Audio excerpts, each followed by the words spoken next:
प्यारे दोस्तों, आप सबको मैं प्रभु यीशु मसीह के नाम से स्वागत करना चाहता हूं। आज मैं आपके साथ एक गंभीर विषय में चर्चा करने वाला हूं। तो विषय है ये, पवित्र आत्मा को दुखी मत करो और पवित्र आत्मा को मत बुझाओ। ये बहुत महत्वपूर्ण विषय है। हम इफिसियों की किताब उसके 4:30 में देखते हैं, ऐसा लिखा हुआ है कि पवित्र आत्मा को दुखी मत करो, यानी कि शौकित मत करो। और पहला थिस्सलुनीका का 5:19 में लिखा हुआ है, पवित्र आत्मा को मत बुझाओ। ये दो विषय आज हम समझने की कोशिश करेंगे। तो पहले हमें समझना है पवित्र आत्मा के बारे में। पवित्र आत्मा परमेश्वर के आत्मा, परमेश्वर हर एक विश्वासी के अंदर दिया है। ये कोई नया सोच विचार नहीं है। हम पुराने नियम की किताब में देखते हैं, प्रॉफेट योएल की किताब में लिखा हुआ था कि अंत के दिनों में परमेश्वर पवित्र आत्मा उड़ेल देगा हर एक विश्वासी के ऊपर। उन्होंने बोला था कि अंत के दिनों में हर एक विश्वासी पवित्र आत्मा ग्रहण करेगा, पवित्र आत्मा उनके अंदर आके रहेगा। उसके बाद हम नए नियम की किताब में देखते हैं, बपतिस्मा देने वाला जो यूहन्ना रहता है, वो भविष्यवाणी करता है कि मेरे बाद एक व्यक्ति आएगा, वो तुम्हें पवित्र आत्मा का बपतिस्मा देगा। वो प्रभु यीशु के बारे में बात कर रहा था। उसके बाद हम देखते हैं प्रभु यीशु आता है इस जगत में। वो अपना मिनिस्ट्री के काम करने लगते हैं, सेवकाई के काम करते हैं। और उसके बाद वो अपने शिष्य लोगों को, चेले लोगों को बताता है कि मैं जाने के बाद परमेश्वर पिता ने आपको पवित्र आत्मा, पिता आपके लिए पवित्र आत्मा भेजेगा और आप पवित्र आत्मा ग्रहण कर पाओगे। परमेश्वर की आत्मा आपके अंदर आके रहेगा। तो बताया था कि हर एक विश्वासी ग्रहण करेगा ये चीज। उसके बाद हम देखते हैं प्रेरित की किताब उसके 1 में, प्रभु यीशु जब स्वर्ग में जा रहे थे, तब भी वो अपने चेले लोगों को बोल रहा था कि यरूशलेम में तुम लोग वेट करो जब तक पवित्र आत्मा तुम्हें ना मिले। उसके बाद प्रेरित के काम उसके 2 में हम देखते हैं, पवित्र आत्मा विश्वासी के ऊपर आता है। उसके बाद वो पवित्र आत्मा के द्वारा चालित होकर वो लोग काम करने लगते हैं, उनके जीवन परिवर्तन हो जाता है। पवित्र आत्मा के द्वारा उनका जो सेवकाई है वो भी परिवर्तन हो जाता है।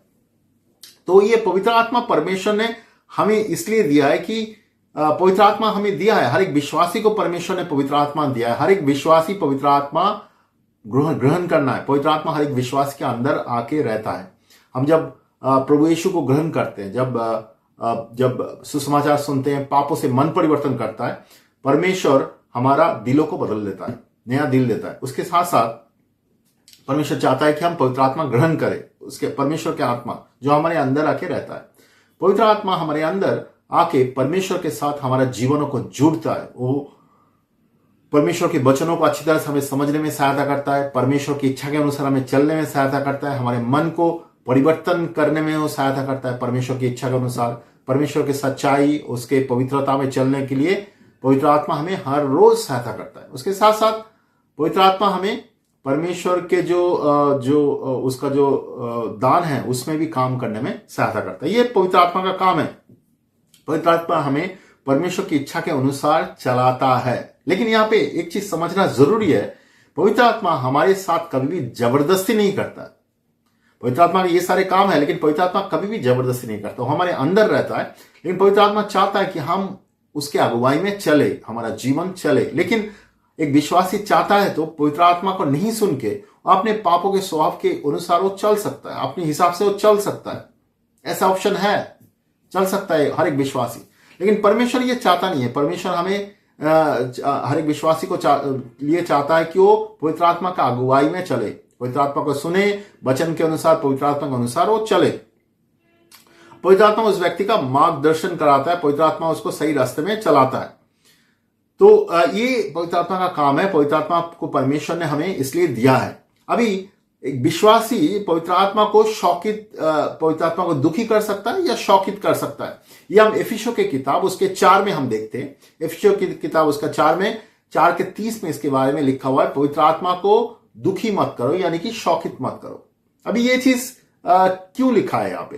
पौलुस ने लिखा है इस चीज के बारे में, क्यों लिखा है?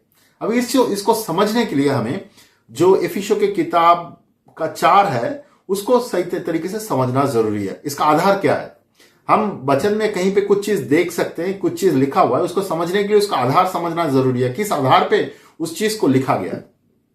अगर हम इफिसियों की किताब 4 को सही तरीके से पढ़े तो हम देखेंगे वहां पे परमेश्वर के सच्चाई और परमेश्वर की पवित्रता में चलने के बारे में बात किया गया। जैसे कि इफिसियों की किताब उसका 4:1 में देखते हैं, यहां पे लिखा हुआ है, जिस बुलाहट में तुम्हें बुलाया गया है उसके योग्य चाल में तुम चलो। बोला परमेश्वर तुम्हें जिस पवित्रता में चलने के लिए बुलाया है उसमें वैसे चलो, ऐसे में चलने के लिए बोला है। हम पुराने जीवन में जैसे चलते थे वैसे ना चल के परमेश्वर के हिसाब से चले, उसके पवित्रता उसके सामर्थ्य में। उसके बाद इफिसियों के 4:22 और 24 में अगर पढ़ेंगे, वहां पे लिखा हुआ है, जो तुम पुराने स्वभाव में चलते थे उसको तुम उतार फेंको, उसको उतार फेंको। पुराना जो स्वभाव था, जो पाप के स्वभाव था, जो गलत काम करने का स्वभाव था, गलत सोच विचार का स्वभाव था, उसको तुम उतार फेंको। 23 में लिखा हुआ है, और अपने मन को आत्मिक स्वभाव में नया बनते जाओ। तो बोल रहा है कि तुम मन को बदलो, नया आत्मिक स्वभाव में नया मन को बदलते जाओ और नया मनुष्य को पहनो। 24 में लिखा, नया मनुष्य को पहनो और परमेश्वर के अनुसार उसके धार्मिकता, उसके सत्य, उसके धार्मिकता और उसके पवित्रता में चलो। तो इफिसियों की किताब उसका 4 का जो मूल अंडरस्टैंडिंग यही है कि हम उसके धार्मिकता, उसके पवित्रता में, उसके सत्य में हमें चलना है। हमारे जो पुराने स्वभाव है, पुराना जो जीवन है, पुराना जो सोच विचार है, उसका हमें उतार फेंकना है। ये मेन आधार है। उस आधार पे हम देखते हैं कि यहां पे परमेश्वर ने लिखा है कि हम पौलुस ने लिखा है कि हम पवित्र आत्मा को शौकित ना करें। तो पौलुस यहां पे उल्लेख किया है कि आप अपने जो परमेश्वर ने आपको जिस अंडरस्टैंडिंग में बुलाया उसमें चलो, पुराने स्वभाव को उतार डालो, नया मनुष्य को पहन लो।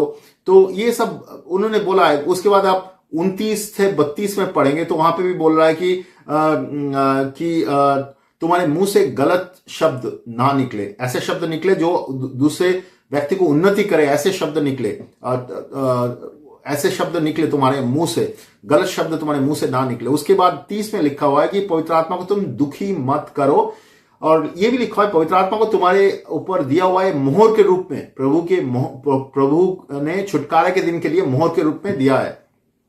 मतलब क्या बोल रहा है कि पवित्र आत्मा तो तुम्हारे अंदर इसलिए दिया गया है, प्रभु ने तुम्हें चुना है और तुम्हें अंत के दिनों में परमेश्वर तुम्हें लेके जाएगा, इसलिए मोहर के रूप में, एक छाप के रूप में प्रभु ने तुम्हें दिया है। सील बोलता है इंग्लिश में। छाप के रूप में पवित्र आत्मा को तुम्हारे अंदर दिया है और उस पवित्र आत्मा को तुम शौकित मत करो। उसके बाद 31 में लिखा हुआ है, तुम्हारे अंदर कोई कड़वाहट, क्रोध, कलह, निंदा, बैरभाव और ऐसे कुछ गलत स्वभाव ना रहे। उसके बाद 32 में लिखा हुआ है, तुम एक दूसरे को कृपा करो, करुणामय बनो, और परमेश्वर जैसे तुम्हें अपराधों को क्षमा किया तुम एक दूसरे को क्षमा करो। तो यहां पे देख रहे हैं कि बहुत स्पष्ट रूप से लिखा हुआ है, पौलुस लिख रहा है कि हमारे मुंह से कोई गलत शब्द ना निकले। गलत शब्द क्या होता है? जैसे झूठ बोलना शब्द होता है, निंदा करना होता है, गलत कड़वा शब्द होता है, अपमान, चुगली, ये सारे चीज हमारे मुंह से निकल सकता है। गलत शब्द ये दूसरे को बढ़ाने के लिए सहायता नहीं करता है, दूसरे को बढ़ाता नहीं है, ये पाप के स्वभाव का शब्द होता है। दूसरे के बढ़ाने के शब्द क्या है? जहां पे हम प्रभु के सामर्थ्य में, प्रभु की इच्छा के अनुसार ऐसा चीज हम बोले जो एक दूसरे को बढ़ने में सहायता करता है, वो नहीं है। ये जो शब्द है ये एक दूसरे को तोड़ने में सहायता करता है, तोड़ता है। ये सारी चीज पवित्र आत्मा को शौकित करता है। हमारे मुंह से जो गलत शब्द निकलता है, लेकिन ये चीज समझना है, हमारे मुंह से अपने आप शब्द नहीं निकलता है, हमारे दिल की अवस्था जैसा है उसके हिसाब से मुंह से शब्द निकलता है। अगर आपके दिलों में कड़वापन है, आपके दिलों में गलत चीज है, तो मुंह से आपका गलत शब्द निकलेगा। तो इसके साथ साथ ये भी लिखा हुआ है कि 31 में लिखा हुआ है कि गलत भावनाएं हमारे अंदर जो है, कड़वापन है, क्रोध है, हमारा झगड़ा है, बुरी बातें है, बैर भाव है, ये सारी चीजों से भी हमें निकल के आना है। हमारे अंदर जो गलत जो भावनाएं हैं उससे हमें निकल के आना है। हमें एक दूसरे को क्षमा करना है। हमारे अंदर जो कड़वापन है वो प्रभु की उपस्थिति में लेके जाना है, उससे अपने दिलों को साफ करना है। हमें अपने पापों से पश्चाताप करना है, और ये अगर नहीं करेंगे हम पवित्र आत्मा को शौकित कर रहे हैं। 32 में लिखा हुआ है, जैसे परमेश्वर हमारे ऊपर करुणा दिखाता है, हम एक दूसरे को क्षमा करें। परमेश्वर चाहता है कि हम एक दूसरे को क्षमा करें, एक दूसरे के क्षमा करें। देखिए हम लोग अलग अलग हमारे जीवन में अलग अलग सिचुएशन आता है, अलग अलग चीज हमारे आसपास में होता है, हमारे साथ होते हैं, उन सारी चीजों के लिए कभी कभी आसपास के लोग जो रिस्पॉन्सिबल है या हम लोग खुद रिस्पॉन्सिबल है। लेकिन वो सारी चीजों के लिए हमारे अंदर अगर हम लड़ाई झगड़ा गुस्सा ये सब चीज पकड़ के रखेंगे तो हमारे मुंह से गलत शब्द निकलेगा, हमारे मन के स्वभाव गलत हो जाएंगे और ये सब चीज करने के द्वारा हम पवित्र आत्मा से सुनना बंद कर देंगे, हम अपने पापों के स्वभाव के द्वारा चालित होंगे। अगर आपके साथ कोई गलत काम किया है, आप उस व्यक्ति को क्षमा नहीं कर रहे हैं और आपके अंदर उसके लिए गुस्सा घृणा पैदा हो रहा है और आप उस चीजों को प्रभु की उपस्थिति में लेके नहीं जा रहे, तो क्या होगा, आप आपके पापों के स्वभाव के द्वारा ही चालित होंगे, आप प्रभु से सुनना बंद कर देंगे, पवित्र आत्मा से सुनना बंद कर देंगे, क्योंकि आप अपने स्वभाव से, आपके पापों के स्वभाव से चल रहे हैं, परमेश्वर से सुनने की कोशिश नहीं कर रहे हैं। और आप जब प्रार्थना में भी बैठ रहे हैं, आप ये सारे चीज को प्रभु के सामने लेके नहीं जा रहे हैं, आपके दिलों को आप साफ नहीं कर रहे हैं, तो इसके वजह से क्या होता है, आप चाहते हैं तो भी परमेश्वर से सुन नहीं पाएंगे, क्योंकि आपके पापों के स्वभाव से इतना चल रहे हैं कि आप प्रभु से आप सुनना बंद कर दिए। एक्चुअली प्रभु की आवाज आप सुन नहीं पा रहे हैं। पुराने नियम में भी ये पवित्र आत्मा से नहीं सुनने का जो पवित्र आत्मा को दुखी करने का उदाहरण उल्लेख किया गया है। जैसे भजन संहिता 78 के 40 में 78:40 में लिखा हुआ है कि जो इजराइल के लोग मिस्र देश से निकल के आया था, वो लोग परमेश्वर का नहीं सुना, इसलिए वो लोगों ने परमेश्वर को दुखी किया, ऐसे परमेश्वर को उन्होंने दुखी किया। यही चीज फिर यशायाह के किताब में लिखा हुआ है, जो आइज़ाया बोलते हैं इंग्लिश में, उसका 63 के 10 में लिखा हुआ है किंतु उन्होंने उसकी पवित्र आत्मा को बहुत दुखी किया, वो यहोवा उनका शत्रु बन गए, यहोवा ने उन लोगों को विरोध में युद्ध किया। यहां पे ये बोल रहा है कि इजराइल के लोग परमेश्वर को सुनना बंद कर दिए, वो अपने पापों के स्वभाव के द्वारा चल रहा था, जो मरुभूमि में जब वो चल रहे थे, जो अपने स्वभाव के द्वारा चल रहा था, अपनी इच्छा के अनुसार चल रहा था और परमेश्वर का सुनना बंद कर दिए। और इसके द्वारा क्या किया, उसने परमेश्वर को अपना शत्रु बना दिया। ये बहुत खराब चीज है, क्योंकि वो जब अपने स्वभाव में, पापों के स्वभाव में चलने लगे कुछ समय, तो उसके बाद से परमेश्वर से सुनना वो बंद कर दिया। वो सुन नहीं पा रहे थे। परमेश्वर हमेशा हमसे बात करता है, वो बात करना चाहता है, परमेश्वर चाहता है कि हम उसके सुने, उसकी इच्छा के अनुसार चले, लेकिन ये सारे लोग अपने पापों के स्वभाव में चल रहे थे। चलते चलते ऐसा हो गया, वो परमेश्वर की आवाज उसके लिए धीमा पड़ गया और एक समय ऐसा हो गया, उसका दिल इतना कठोर हो गया, परमेश्वर से सुनना उसने बंद कर दिया। तो उसके जो संवेदनशीलता है परमेश्वर से सुनने का, वो चला गया, परमेश्वर से सुनना बंद कर दिया। ये बहुत भयानक परिस्थिति है कि आप विश्वासी है लेकिन आप अपने पापों के स्वभाव में चल रहे हैं, और इसके लिए क्या हो रहा है, आप परमेश्वर की आत्मा जो है उससे सुनना बंद कर दिए। और यहाँ पे पौलुस कह रहा है कि हम ऐसा ना करें, उसके आत्मा को दुखी ना करें। आत्मा दुखी होता है क्योंकि आत्मा चाहता है, वो हमें प्यार करता है, परमेश्वर हमें प्यार करता है, वो चाहता है कि हम उसके आत्मा, उसके वचन के द्वारा हमेशा जीवन जिए। लेकिन जब हम उसका सुनना बंद कर देते हैं, अपने हिसाब से चलते हैं, हम उसके आत्मा को दुखी करते हैं। तो हमें पश्चाताप करना चाहिए, परमेश्वर के सामने, परमेश्वर की उपस्थिति में जाना चाहिए, उसके साथ समय बिताना चाहिए। आप अगर प्रार्थना में बैठेंगे रेगुलरली परमेश्वर के साथ, उसके साथ समय बिताएंगे, वो आपसे बातें करेगा, वो आपको सहायता करेगा, आपके दिलों में जो भी कड़वापन है, जो भी कठिन चीज है, वो सारी चीजों को बदलने के लिए उसके उपस्थिति, उसके शांति, उसके सामर्थ्य आपके दिलों में देगा, ताकि आप उसके उपस्थिति में, आपके सामर्थ्य में चल सके हर एक दिन। तो हमें उसके आत्मा को दुखी नहीं करना है। अगर हम उसको दुखी करेंगे तो हम उसका शत्रु बन जाएंगे, हम उससे सुन नहीं पाएंगे, अपने हिसाब से हम चलेंगे। ये अपने जीवन के लिए अच्छा नहीं है, हमारा विश्वासी जीवन के लिए अच्छा नहीं है। हम ऐसे चलेंगे तो हम दूसरे विश्वासी को भी बढ़ा नहीं पाएंगे, आत्मा में बढ़ा नहीं पाएंगे। तो ये एक चीज है। दूसरा चीज है कि हम आत्मा को ना बुझाए, हम आत्मा को ना बुझाए। ये कहां पे है, ये पहला थिस्सलुनीका का किताब 5 का 16 से 20 में पौलुस में लिखा है कि प्रार्थना करना मत छोड़ो, हर परिस्थिति में परमेश्वर का धन्यवाद करो और पवित्र आत्मा काम को दमन मत करो, मतलब उसको मत बुझाओ। नबी का जो संदेश है उसको छोटा मत जानो, और हर एक चीजों को परखो। एक्चुअली जो उत्तम है वो ग्रहण करो, हर प्रकार बुराई से दूर रहो। तो यहाँ पे वो पवित्र आत्मा को बुझाने का भी बात कर रहा है। बुझाने का मतलब क्या है, बुझाने का मतलब मान लीजिए कहीं पे आग जल रहा है, आग को आप पानी देके बुझा रहे हैं, या फायर एक्सटिंग्विशर होता है उससे आप बुझा रहे हैं। नया नियम में हम देखते हैं कि पवित्र आत्मा को आग के साथ तुलना किया गया है। इसलिए पवित्र आत्मा को बुझाना मतलब क्या, आग के ऊपर पानी डालना, डाल के उसको बुझाना, मतलब पवित्र आत्मा का काम कहीं पे हो रहा है, आप उसको रोक रहे हैं, वही है पवित्र आत्मा को बुझाना। पवित्र आत्मा का काम कहीं पे हो रहे हैं, उसको आप बुझा रहे हैं, तो ये है। पवित्र आत्मा को दुखी करना मतलब हमारे पाप के द्वारा हम प्रभु से नहीं सुन रहे हैं, तो पवित्र आत्मा को दुखी कर रहे हैं, वो चीज है। लेकिन पवित्र आत्मा को बुझाने का मतलब है कि पवित्र आत्मा का काम हो रहा है, आप उसको रोक रहे हैं, या पवित्र आत्मा आपको बोल रहा है काम करने के लिए, आप नहीं कर रहे हैं। यह है पवित्र आत्मा का कामों को बुझाना।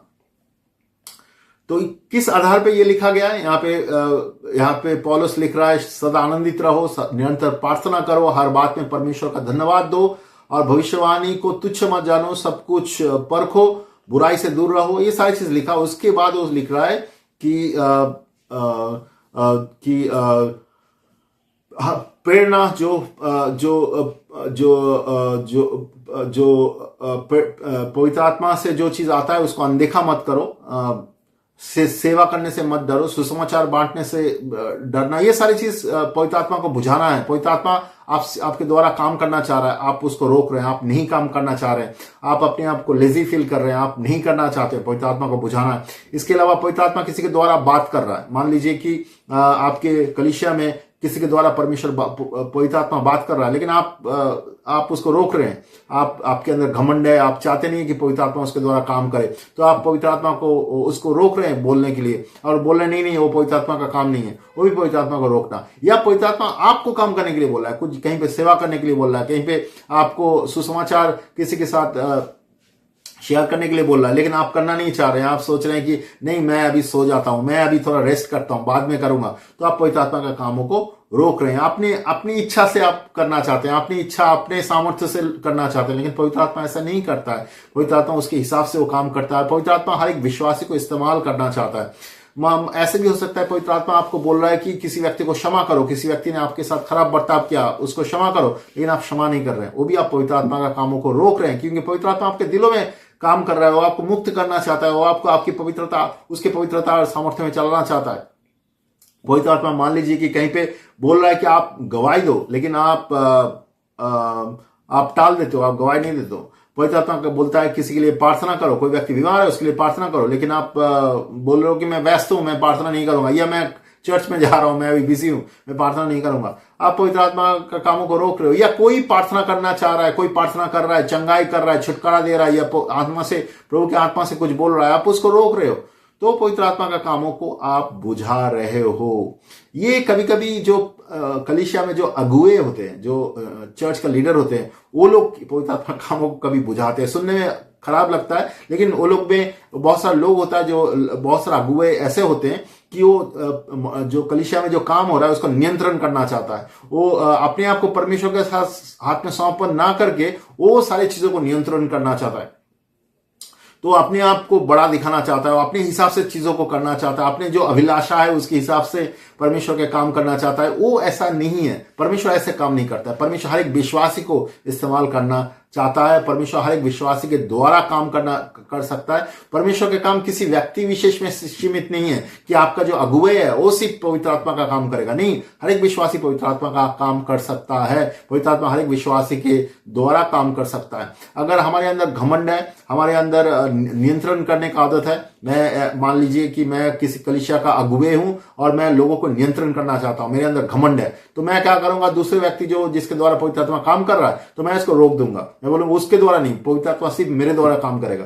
तो ये है पवित्र आत्मा को कामों को रोकना या पवित्र आत्मा का कामों को बुझाना। ये बहुत सारा कलीसिया में होता है। मुझे याद है कि मैं एक समय उड़ीसा में मिनिस्ट्री कर रहा था, काफी साल पहले मैं उड़ीसा में सेवकाई के काम कर रहा था। तो मुझे वहां पे लेके गया था एक पेंटाकोस्टल चर्च का एक बहुत बड़ा लीडर है जो केरला से आया था। तो वो मुझे वहां पे परिचर्या के काम, मिनिस्ट्री के काम के लिए लेके गया। तो वो पीछे स्टेज में बैठा हुआ था, तो मैं सामने सेवकाई के काम कर रहे थे। बहुत सारे लोग थे, लोग के अंदर से दुष्ट आत्मा जा रहे थे, लोग पापों से पश्चाताप कर रहे थे, बहुत अच्छा काम हो रहा था। ऐसे जैसे हो रहा था, तब उस समय मैं एक समय जाके उस पेंटाकोस्टल चर्च के जो सीनियर पास्टर थे उसके जाके बोला, अंकल आपको कुछ करना है?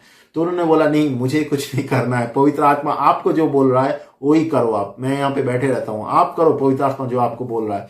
तो वो उसको समझ में आ रहा था कि पवित्र आत्मा काम कर रहा है वहां पे, और वो उसमें आना नहीं चाह रहा था, ताकि वही उन्होंने उनका ही मिनिस्ट्री है, उन्हीं का ही सेवकाई है वो मुझे वहां पे मुझे बुला के लेके गया था वो उस दिन सेवकाई के काम के लिए, लेकिन वो कुछ करना नहीं चाह रहा था, क्योंकि उसने जब देखा पवित्र आत्मा काम कर रहा है वो कुछ नहीं करना चाह रहा था। ये बहुत अच्छा उदाहरण है एक्चुअली, हमें समझना है एक्चुअली, जब पवित्र आत्मा काम करना चाहता है तो हमें उसको करने देना है, या हमें उससे सहायता करना है, ना कि हम उसको रोकना है। बहुत सारी जगह पे लोग अपने आप को बहुत बड़ा दिखाने के लिए पवित्र आत्मा के कामों को रोकता है। ऐसा होने से वो आत्मा को बुझाना होगा। एक समय हम लोग नागालैंड में मिनिस्ट्री करने गए थे, और नागालैंड में भी एक कलीसिया के अंदर हमें बुलाया गया था, तो हम वहां पे गए थे। तो वहां पे जो चर्च के लीडर थे वो प्रचार कर रहे थे पवित्र आत्मा के बारे में, और उसी दिन मिनिस्ट्री के जब खत्म हो गया, तो जब लोग निकल जा रहे थे चर्च से, तो हमें लगा कि परमेश्वर हमें बोल रहा है कि लोगों के लिए हमें प्रार्थना करें। तो मैंने पूछा चर्च के पास्टर को कि हम लोग प्रार्थना कर सकते हैं क्या, जो लोग जा रहे हैं उनके लिए चंगाई के लिए प्रार्थना कर सकते हैं क्या। वो लोग हमारे मिनिस्ट्री के बारे में बहुत अच्छी तरह से जानते हैं, वो लोग जानते हैं कि हमारे मिनिस्ट्री के द्वारा बहुत सारे लोग चंगा हुआ, छुटकारा मिला, वो लोग जानते हैं कि हम लोग कैसे परिचर्या के काम करते हैं। तो वो लोग जो वहां के जो लीडर थे वो लोग गुस्सा हो गया, वो लोग हमें करने नहीं दिया, वो लोग बोला नहीं, हमारे चर्च के अंदर आप प्रार्थना नहीं कर सकते, वो हमें वहां से प्रार्थना करने नहीं दिया वहां पे। तो ये एक तरीका का कि आत्मा के कामों को रोकना, वो खुद भी नहीं कर रहे थे प्रार्थना और हमें भी करने नहीं दिया। ऐसे हमने बहुत जगह पे देखा कि हम लोग जब मिनिस्ट्री के काम, सेवकाई के काम करने गए, तो पवित्र आत्मा जब काम कर रहा था, बहुत सारे लोग, बहुत सारा अगुवे हो सकता है या लीडर है, वो लोग आके कामों को रोक रहा है। इसको बोलते हैं आत्मा को बुझाना है। ऐसे बहुत जगह पे होता है, बहुत सारा कलीसिया में ऐसा होता है, जब कोई एक विश्वासी काम करने लगते हैं, दूसरे विश्वासी जो उसको पसंद नहीं करता है, वो आके उस कामों को रोकने की कोशिश करता है, क्योंकि वो अपने घमंड में चीजों को करना चाहता है। वो जो आत्मा का काम है उसको नियंत्रण करने की कोशिश करता है। ये सुन के अजीब लगने से भी ऐसे एक्चुअली होता है, अलग अलग कलीसिया में ऐसा होता है। तो हमें समझना है कि परमेश्वर के काम जो है वो किसी व्यक्ति के अंदर सीमित नहीं रहता है। परमेश्वर की आत्मा जो है वो अलग अलग लोगों के द्वारा काम करता है। तो हमें ये चीज समझना जरूरी है, और आत्मा के कामों को नियंत्रण करना हमें बंद करना है। तो हमें यह समझ में आ रहा है, पवित्र आत्मा को शौकित करना और बुझाना दोनों पाप के काम है। ये दोनों हमारे जीवन से हो सकता है अगर हम पवित्र आत्मा के द्वारा साथ नहीं चल रहे हैं, सही तरीके से परमेश्वर की उपस्थिति में लगातार नहीं जा रहे हैं प्रार्थना में, तो ये सारी चीज हमारे जीवन में हो सकता है। और पवित्र आत्मा को शौकित करना मतलब हमारे बुरे चरित्र जो है, हमारे मन में कड़वापन, गलत स्वभाव के द्वारा आत्मा को हम शौकित कर सकते हैं या दुखी कर सकते हैं। दूसरे तरीके से हमारे अंदर घमंड और कुछ रहने से हम आत्मा के कामों को रोक सकते हैं। तो ये दोनों गलत है। इसके सोल्यूशन क्या है, क्या करना चाहिए हमें ये दोनों से निकल के आने के लिए?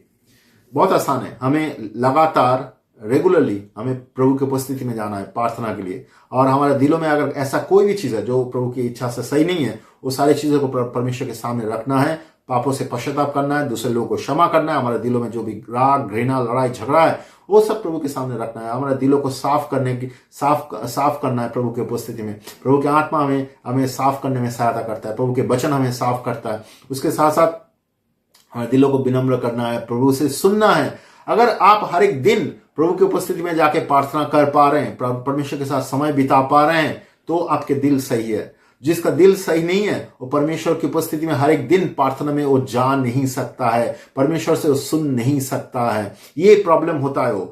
तो हमें प्रतिदिन परमेश्वर के ऊपर निर्भर करना है, उससे सुनना है। तो हमें समझ पाएंगे कि या हम जब सुन पा रहे हैं मतलब हमारा दिल कठोर नहीं है, हमारे द्वारा परमेश्वर दुखी नहीं है, हम सुन पा रहे हैं परमेश्वर से। और हमारे दिलों को जांचना है कि हमारे अंदर घमंड काम कर रहा है क्या, और हम अगर देख रहे हैं कि दूसरे व्यक्ति के द्वारा पवित्र आत्मा काम कर रहा है, हम उसको करने देना है, पवित्र आत्मा को काम करने देना है। आत्मा में हमें लगातार चलना है। आत्मा में चलना है मतलब विश्वास में भी चलना है, उसका आज्ञाकारी बन के चलना है, पूर्ण रूप में आत्मा के हाथ में हमारे जीवनों को समर्पण करना है। तो ये चीज है, अगर हम ये कंटिन्यूअसली करें, प्रभु की आत्मा में सहायता करेगा। हम अपने आप को जांच सकते हैं हर एक दिन, पवित्र आत्मा से हम सुन पा रहे हैं क्या, परमेश्वर से समय बिता पा रहे हैं क्या। अगर ये सारी चीज हम कर पाते हैं तो बहुत बढ़िया है। तो हम पवित्र आत्मा को दुखी नहीं कर रहे हैं और पवित्र आत्मा के कामों को हम बुझा नहीं रहे। तो पवित्र आत्मा हमारे अंदर है, हर एक दिन हम उसके वचन, पवित्र आत्मा, परमेश्वर के वचन और पवित्र आत्मा के साथ समय बिता सकते हैं और दिलों को जान सकते हैं। और प्रभु हमें सहायता करेगा कि हमारा दिलों में कोई कड़वापन नहीं रहेगा, मन में कोई भी ऐसा कोई भी चीज गलत स्वभाव नहीं रहेगा, और प्रभु के साथ समय बिताएंगे, अच्छी तरह अच्छा समय बिताएंगे, उसके साथ संपर्क रखेंगे और उसके साथ सही तरीके से चलेंगे। तो हम पवित्र आत्मा को दुखी भी नहीं करेंगे और पवित्र आत्मा कामों को भी नहीं बुझाएंगे। परमेश्वर में सहायता करेगा लगातार, उसका आत्मा में सहायता करेगा उसके जैसा बनने के लिए, उस आत्मा में बढ़ने के लिए, प्रभु में हमें बढ़ने के लिए। तो परमेश्वर हमें सहायता करता है ऐसे, अगर उसके साथ हम लगातार चले वो हमें बढ़ने में सहायता करता है, और हम उसको दुखी करना और उसको बुझाने से हम दूर रह सकते हैं और आत्मा में बढ़ सकते हैं और इस्तेमाल हो सकते हैं, दूसरे व्यक्ति को भी आत्मा में बढ़ने में हम सहायता कर सकते हैं। ऐसे पवित्र आत्मा आपको सहायता कर सकता है। आपको अगर और कुछ इस चीज के बारे में जानना है और समझना है, आप नीचे कमेंट बॉक्स में लिख सकते हैं। अगर आप हमसे जुड़ना चाहते हैं तो आप मैसेंजर में हमसे कांटेक्ट कर सकते हैं। मैं विश्वास करता हूँ ये वचन आपको सहायता करेगा पवित्र आत्मा में चलने के लिए। धन्यवाद।